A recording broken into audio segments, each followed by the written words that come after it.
हई लइका अनार मांगता, दाल भात 5-4 मांगता, मिलत तो साइकिलो नहीं खिया, दहेज में कार मांगता, पलानी में जवानी रुआता, भातार जाके चमनी पैंटा ढोता, कहले पयलिया के सुनत सकी काजल भोलवा के साली भोलवे जोड़े भागला, पगली के प्यार में हम बनी पागल। I love you. बारा भौंडुआ बारी। I love you too. या तो प्यार हो चुकल बे करो। बाबा रउआ बिना हमनी के जिंदगी में का भइल बालक? अरे का बताई बाबा, ढेर दिन से लौकल नहीं हसीना, अब मुश्किल भइल बा जीना, हमरा तो कुछ बुझात नहीं, अब रउए कुछ करी ना। अच्छा भौजी है काठी कहीं एकरा लवलाइटिस धइले बा। ओ बाबा एकदम तो ही पकड़ ले बनी, ओकले तकल में तो ही टूट गई। कोनो बात ना बालक, सब समस्या का समाधान होई है दीवा बाबा का लगे। हाँ बाबा तनी करी कोनो उपाय तनी। जब तक करबे चुम्मा चाटी तब तोरा के कुत्ता काटी, त डरइहे मत हट जइहे, मौका मिलते सट जइहे। छू तोहरा अखिया के काजल हमार जान ले गई, बनावल रोटी हलुमान ले गई, देवरा हमार रोज रोज रूस चाहता, होकते अनहार कोठरी में घुस चाहता।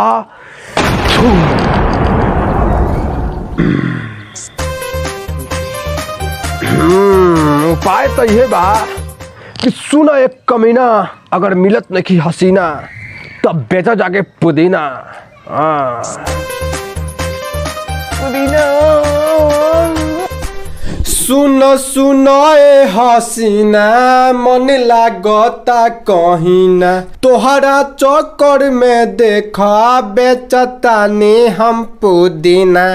पुदीना कैसे बा हो भाई पुदीना?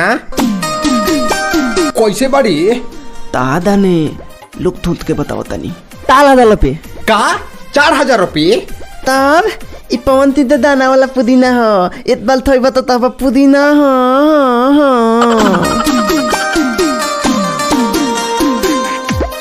सुनो सुनो ए हसी पार्टनर, ये घर हो ता ये धनो लो तने दिमाग लगाओ तनी अभी। ये दी तेरे दाल में बा पार्टनर आदोइल कहाँ हो? ई तौन हली ओकर बाप था अलग बेटिया नहीं था दी।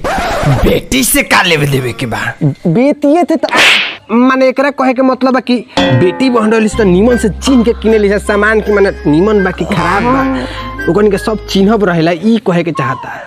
चिन्ह लोले ई मत समझ के लोले बेटी से पतावले भाई। तो ओ बेला तमरे से बोले नहीं तो दे तोला का बुझा तोले दूध बोले वाला, तोला तो बेटी हम दूध बोले नहीं तो तू तपला हम थप थमान लेम। हां तो हम ता नहीं हो दाउन तो तल नमते कौन डाला तब लौलू उठा लेबनी, ई कौन ना तोलेला। हाँ आ तब लाउल बेटी एक्स्ट्रा क्लास कर ले डाले, उ एकला दले ना डाले, आलात लात में बतिया ले, उ एकला ते ना बतिया ले, उ अपना फुआ का बेटी ते बतिया ले। लोग से कहले ना कि अपना फुआ का बेटी ते बतियानी, तो ई नहीं थे दितौले। हां तो लौले एकला पर तक मत करनी कि लौले बेटी के तकल में पुदीना बेतता।